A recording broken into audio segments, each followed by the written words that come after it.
तो हेलो बच्चों, आप सभी का स्वागत है फिर से एक बार आप लोग का अपना चैनल मूर्ति एकेडमी में। तो चलिए बच्चों, आज हम लोग पढ़ने वाले हैं। जैसे कि आप लोग जानते हैं कि इससे पहले वाले वीडियो में हम लोग पढ़ लिए थे, चल रहा है क्या क्लास 10 का बेसिक मैथ। ठीक है, तो बेसिक मैथ में सारी संख्याएं जो था यानी कि 100 अभाज्य तक हम लोग पढ़ लिए थे। ठीक है, आज हम लोग कंटिन्यू करेंगे इससे आगे। तो इससे आगे जो हम लोग को पढ़ना है तो परिमेय संख्या पढ़ना है। ठीक है, परिमेय संख्या के बारे में चर्चा करेंगे, अपरिमेय संख्या के बारे में चर्चा करेंगे। इसके अलावा और सारी जितने भी अब इसके बाद और टॉपिक जो बनता है, जैसे कि विभाज्यता के नियम बन रहा है, और आपको इसमें और कुछ सिखा देंगे हम, जैसे कि छोटा छोटा गुणा करना, क्योंकि ज़्यादा गुणा करने में तकलीफ़ें होती हैं, तो गुणा करना सिखा देंगे शॉर्ट में कि आप लोग किस तरह से तुरंत गुणा को कर सकते हैं। ठीक है, इसके अलावा हम और सारी चीज़ें सिखाते हैं, जैसे एलसीएम सिखा देंगे कि आप शॉर्ट में एलसीएम की कैसे कर सकते हैं। ठीक है, इसके बाद वर्ग सिखा देंगे, वर्ग निकालना, क्यूब निकालना, ये सारी चीज़ें की चर्चा हम लोग करेंगे एक एक करके। ठीक है बाबू, तो सबसे पहले आज अगर बात किया जाए तो आज हम लोग पढ़ेंगे परिमेय और अपरिमेय की बात करेंगे। ठीक है, तो सबसे पहले आप लोग टॉपिक यानी कि हेडिंग डाल दीजिए परिमेय संख्या। ठीक है, तो जैसे कि आप डाल दिए हैं, हम डाल दिए हैं क्या परिमेय संख्या। तो परिमेय संख्या के सबसे बाद आती है इसकी परिभाषा की। ठीक है, तो सबसे पहले इसका परिभाषा लिखिए कि वैसे संख्या, इसकी परिभाषा की चर्चा कर रहे हैं तो लिखिए कि वैसे संख्या जिसे हम P बटा में Q के रूप में लिख सके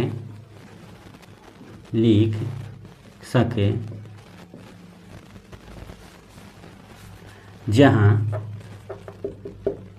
P और Q का हो पूर्णांक हो तथा Q बराबर नॉट इक्वल टू जीरो, यानी कि Q 0 के बराबर ना हो। इसकी परिभाषा यही कहता है। फिर से एक बार परिभाषा बताते हैं कि वैसे संख्या जिसे हम P बटा Q के रूप में लिख सकें, यानी कि वे सभी संख्याएं जो P बटा Q के रूप में लिखा जा सके उसे हम परिमेय संख्या कहते हैं। इतना एकदम मोटे मोटे शब्दों में आप अपने दिमाग में बैठा लीजिए कि ये सारी संख्याएं जिसे हम P बटा Q के, तो ये P बटा Q का होता है। तो सबसे पहले एग्जाम्पल के माध्यम से हम लोग समझेंगे। ठीक है, कि ये P बटा Q कहते हैं किसको। ठीक है, तो मान लेते हैं कि हम लिखे कोई एग्जाम्पल 6/7। ठीक है, तो अब इसमें P कौन होगा, Q कौन होगा, आपके दिमाग में चल रहा होगा। ठीक है, आपके दिमाग में ये बातें चल रहा होगा कि P इसमें कौन होगा और Q। तो देखिए, इसमें P और Q की चर्चा इसलिए किया गया है कि ऊपर वाला का P को और नीचे वाला डिनोट करेगा Q को। यानी कि हम कह सकते हैं कि जब भी कोई हम भिन्न लिख सकते हैं, यानी कि कोई भी संख्या लिखेंगे उसको P बटा Q के रूप में सबसे पहले व्यक्त करेंगे। ठीक है, तो सबसे पहले P बटा Q के रूप में हम व्यक्त किए 6/7 को। ठीक है, तो हम बताएं कि ऊपर वाला का P बोलेंगे और नीचे वाला का Q बोलेंगे।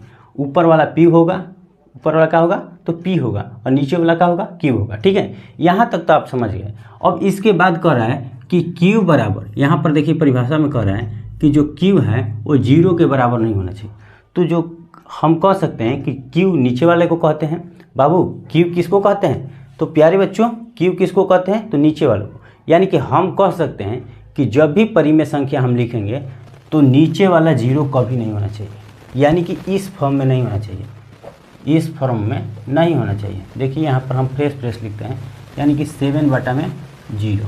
यानी कि हम कह सकते हैं कि जो Q है, क्योंकि Q जो है नीचे वाला है, तो Q का है 0 नहीं होना चाहिए, Q 0 नहीं होना चाहिए, उसे हम क्या कहते हैं? परिमेय संख्या कहते हैं। ठीक है, और एग्जाम्पल ले लेते हैं, जैसे में आपका डाउट होगा तो और एग्जाम्पल 3/5, 7/6, 6/9, 8/0। तो आप कहिएगा ना कि ये लिखे हैं तो ये सही है, परिमेय है, ये भी परिमेय है, ये भी परिमेय है। लेकिन जैसी 8/0 की बात किया जाए तो ऊपर वाला का हम P कहेंगे और नीचे वाला का क्या कहेंगे? Q कहेंगे।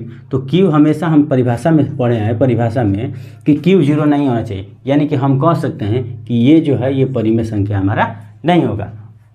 अच्छी तरह से समझ लिए? चलिए, अब यहाँ तक समझ लिए तो और 1-2 पॉइंट इसमें आप समझ जाइए, क्योंकि आगे चल के इसमें भी दिक्कत हो सकता है आपको। ठीक है, तो पहले आप समझा देते हैं, बाद में आपको कहीं दिक्कत ना हो जाए, ठीक है। तो परिमेय संख्या में और 2-3 पॉइंट है जो कि आप नोट डाउन कर सकते हैं, ठीक है। पहला लिखिए, पहला आपको नोट करना है कि सभी परिमेय संख्या, जो सभी है परिमेय संख्या, सबसे पहले परिमेय संख्या के बारे में मत लिखिए, सबसे पहले लिखिए भिन्न संख्या के बारे में। जो भिन्न है, भिन्न जैसा कि आप लोग जानते हैं कि कोई भी भिन्न यानी कि 1/3 अगर बात की जाए तो आप लोग छोटे क्लासों में पढ़े होंगे कि अगर 1/3 अगर भिन्न लिखा हुआ है तो इस तरह से हम लोग देखते हैं। 1/3 अगर भिन्न को दिखाना होगा तो हम लोग करते हैं इस तरह से, ठीक है।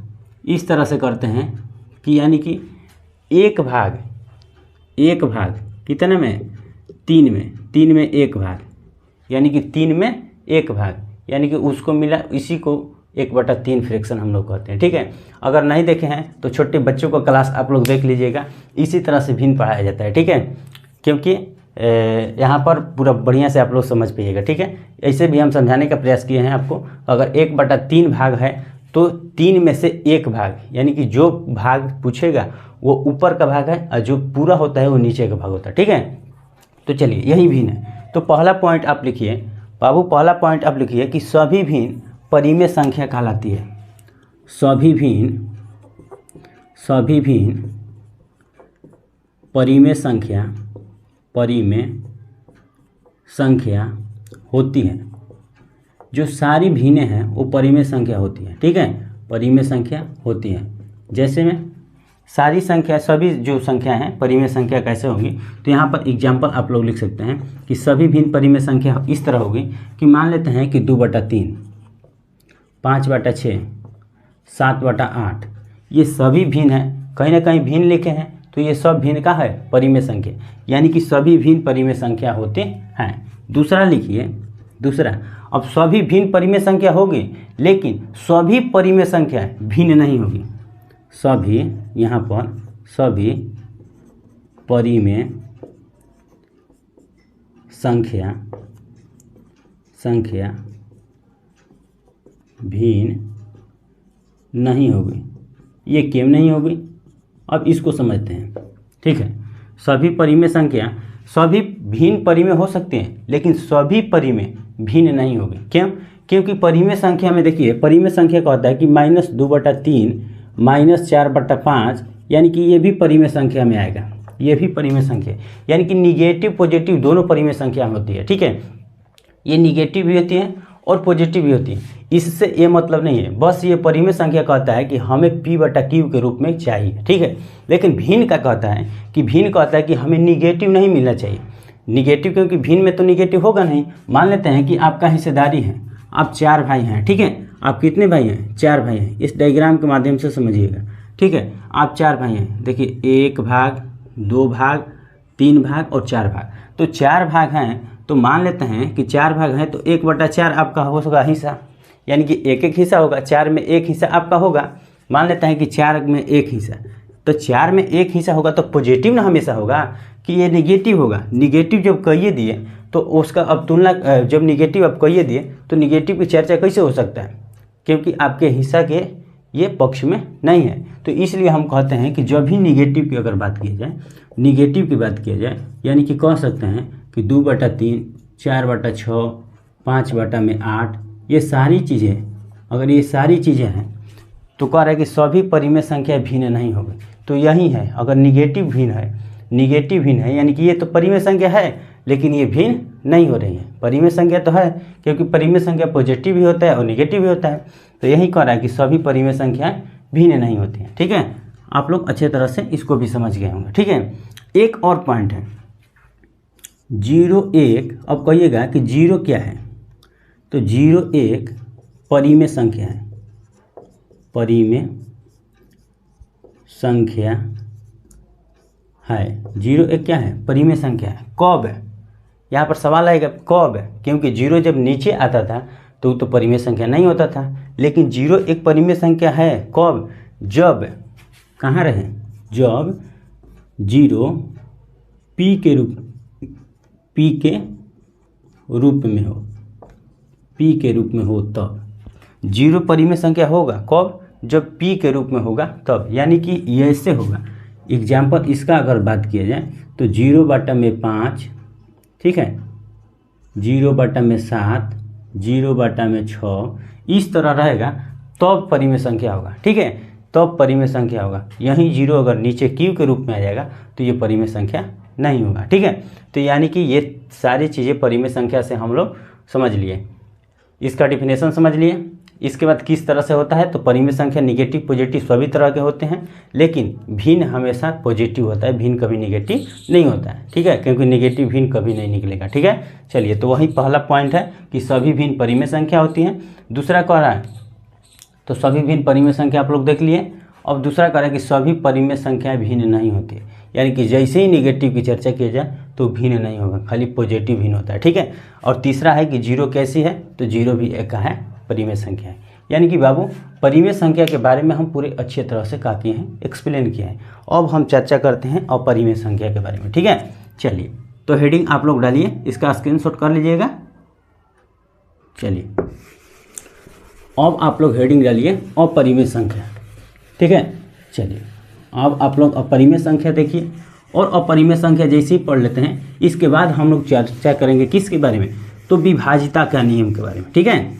चलिए, जैसे ही विभाज्यता के नियम पढ़ लेंगे, उसके बाद आगे की क्लास जो भी है उसको कंटिन्यू करेंगे।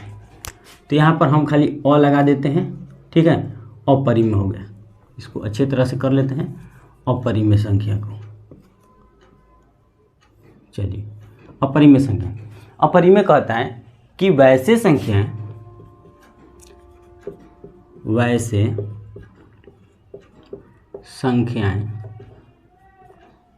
जिसे हम P/Q के रूप में नहीं लिख सकते।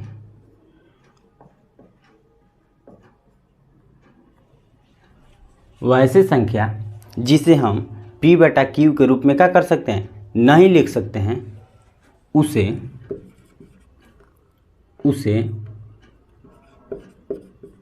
अपरिमेय संख्या कहते हैं, अपरिमेय संख्या कहते हैं, ठीक है बाबू, संख्या कहते हैं। यानी कि साफ साफ आप समझ गए कि जिसे हम P/Q के रूप में व्यक्त नहीं कर सकते या लिख नहीं सकते, उसे हम अपरिमेय संख्या कहते हैं। फॉर एग्जाम्पल, यानी कि एग्जाम्पल इसका देख लेते हैं कि जब P/Q के रूप में नहीं होगा तो ये अपरिमेय संख्या ठीक है, ये अपरिमेय संख्या होगा। जैसे में तो √5 हो गया, √2 हो गया, √9 हो गया, √16 हो गया, √25 हो गया। अब देखिए, जिसको हम P/Q के रूप में नहीं लिख सकते हैं वो अपरिमेय संख्या होगा, जिसे लिख सकते हैं वो क्या हो जाएगा, तो परिमेय संख्या। तो इसमें देखेंगे कि कौन कौन से अपरिमेय संख्या है, ठीक है। तो ये रूट में है, तो देखिए इसको रूट का यही ना मतलब होता है कि रूट का मतलब कि जो भी संख्या है अंदर कम से कम 2 होना चाहिए, तब एक बाहर निकलेगा। रूट निकालने के लिए, यानी कि रूट हटाने के लिए हम लोग आगे इसका चर्चा करेंगे कि जब भी रूट हटेगा तो कम से कम 2 संख्या अंदर होना चाहिए और 2 संख्या में से एक संख्या उसका क्या होगा, बाहर होगा, तो फ्री संख्या हो जाएगा। जैसे √5 है, तो √5 है तो इसमें देखिए इसका खंड नहीं हो सकता है। जैसे √2 है, इसका भी खंड नहीं होगा। लेकिन √9 है, अगर इस संख्या निकालना चाहेंगे तो हम निकाल सकते हैं। वो कौन संख्या 2 को मल्टीप्लाई है, तो देखिए 3 मल्टीप्लाई है ना, 3 मल्टीप्लाई। अगर 2 संख्या मल्टीप्लाई है तो एक संख्या बाहर निकलेगा, उस संख्या फ्री संख्या होगा, ठीक है, क्योंकि 2 में से 1 निकल जाएगा। रूट का मतलब ये होता है कि 2 में से 1, क्योंकि यहाँ पर 2 छिपा हुआ है, हर में 2 छिपा हुआ है, यहाँ पर 2 छिपा हुआ है। यहीं अगर Q की चर्चा हम लोग करेंगे तो यहाँ पर 3 छिपा हुआ है, ठीक है। ये लिख नहीं सकते हैं क्योंकि ये छिपा रहता है। अगर स्क्वायर रूट की बात किया जाए तो 2 और क्यू रूट की बात किया जाए तो 3 छिपा रहता है, ठीक है बाबू। तो यहाँ पर अभी 2 छिपा है, कम से कम 2 संख्या मल्टीप्लाई अंदर में है और एक संख्या निकलेगा तो रूट हट जाएगा, ठीक है। तो देखिए 9 का रूट हम हटाएं तो 3 हुआ, ठीक है। तो 3 क्या है, एक परिमेय संख्या। अब कह सकते हैं कैसे परिमेय है, कैसे परिमेय है, ये तो P/Q के रूप में नज़र नहीं आ रहा है। तो देखिए 3 है, बॉटम में 1 छिपा रहता है, किसी का कोई भी संख्या है, अगर ऊपर कोई संख्या है तो उसके नीचे में 1 छिपा रहता है, तो हो गया ना P/Q के रूप में, तो ये परिमेय संख्या होगा। उसी तरह देखिए 16 का भी स्क्वायर निकल जाएगा 4 और 4 में, ठीक है, तो 4 निकलेगा तो 4 भी परिमेय हो जाएगा, ठीक है, समझ रहे हैं ना आप लोग। उसी तरह 5 का भी 5 5 में निकलेगा तो 5 1 निकलेगा तो 5 भी क्या हो जाएगा, परिमेय संख्या हो जाएगा। यानी कि हम साफ साफ समझ लिए कि जो संख्या p/q के रूप में नहीं होगा वो अपरिमेय संख्या होगा। तो देखिए √5 को हम नहीं निकाल सकते हैं, √2 को नहीं निकाल सकते हैं, √3 को नहीं निकाल सकते हैं, 2 + √3 को नहीं निकाल सकते हैं, 2 + √3 को नहीं निकाल सकते। यानी कि ये सारी संख्या है जी, देखिए ध्यान से समझिएगा, ये सारी संख्याएं आगे जब क्लास कीजिएगा आप तो इसका एक क्लास एक टॉपिक है, एक्सरसाइज है वास्तविक संख्या में, जो कि सिद्ध करने के लिए आएगा कि √3 एक अपरिमेय संख्या है, सिद्ध करें कैसे। √2 एक अपरिमेय संख्या है, सिद्ध करें कैसे। 2 + √3 अपरिमेय संख्या सिद्ध करें कैसे। तो यही अपरिमेय संख्या जब यहाँ पर क्लास आप समझिएगा कि √3 क्या है, अपरिमेय। तो अपरिमेय किसे कहते हैं सबसे पहले जानेंगे, तब तो अपरिमेय संख्या के बारे में चर्चा करेंगे। तो अपरिमेय संख्या के बारे में सब समझ लिए कि ये रूट में जो भी होता है जिसका गुणनखंड नहीं हो सकता, यानी कि जो 2 खंडों में नहीं देगा, यानी कि 2 संख्याएं में गुणनखंड इसका नहीं होगा, तो वो अपरिमेय संख्या होगा ही होगा। ठीक है, तो ये समझ लिए अपरिमेय संख्या। एक और इम्पोर्टेंट है, अगर नोट कर लीजिएगा वो भी, ठीक है, हमेशा आता है आपको परीक्षा में भी पूछ लेगा कि पाई होता है। पाई एक होता है, आप लोग जैसे ही पढ़िएगा आगे जाके क्षेत्रमिति उसमें पाई की चर्चा होगी। तो पाई एक का है अपरिमेय संख्या है, अपरिमेय संख्या है। पाई एक कैसा संख्या है बाबू, तो अपरिमेय संख्या है। ठीक है, चलिए अपरिमेय संख्या है, इसको पाई एक अपरिमेय संख्या है। लेकिन पाई का मान आप लोग जानते हैं कि 22/7 है। ठीक है, 22/7, लेकिन ये क्या है, परिमेय संख्या, परिमेय संख्या है। ठीक है, परिमेय संख्या है, इसका मान परिमेय संख्या है, लेकिन पाई जो है एक अपरिमेय संख्या है। ठीक है, यहाँ तक ध्यान दीजिएगा, पाई एक अपरिमेय संख्या आपके परीक्षा में ऑब्जेक्टिव के रूप में भी इसको पूछ देता है। ठीक है, कि पाई कैसा संख्या है, तो परिमेय संख्या है। लेकिन 22/7 क्योंकि ये p/q के फॉर्म में आ गया तो ये परिमेय संख्या हो जाएगा। ठीक है, तो हम परिमेय और अपरिमेय के बारे में बिल्कुल अच्छे तरह से, यानी कि बेहतरीन ढंग से चर्चा की है। ठीक है, हमें नहीं लगता है कि इसमें आपको किसी तरह से डाउट होगा। ठीक है, फिर भी अगर डाउट होगा तो इसको डाउट करने का प्रयास पूरा करेंगे, इसको क्या करने का, ख़त्म करने का। चलिए आज का क्लास परिमेय अपरिमेय का ही रहेगा। इसके बाद कल का क्लास रहेगा जो वो विभाज्यता का नियम रहेगा। ठीक है, अगला क्लास क्या रहेगा, विभाज्यता का नियम। उस क्लास में पूरा विभाज्यता का जितना भी नियम है वो एकदम आसान तरीके में आपको समझा देंगे। ठीक है, टोटल एक क्लास में विभाज्यता का नियम आएगा। चलिए तो इस क्लास को यहीं तक एंड करते हैं, आप लोग स्क्रीनशॉट कर लीजिएगा। तब तक लिए बाबू, जय हिंद।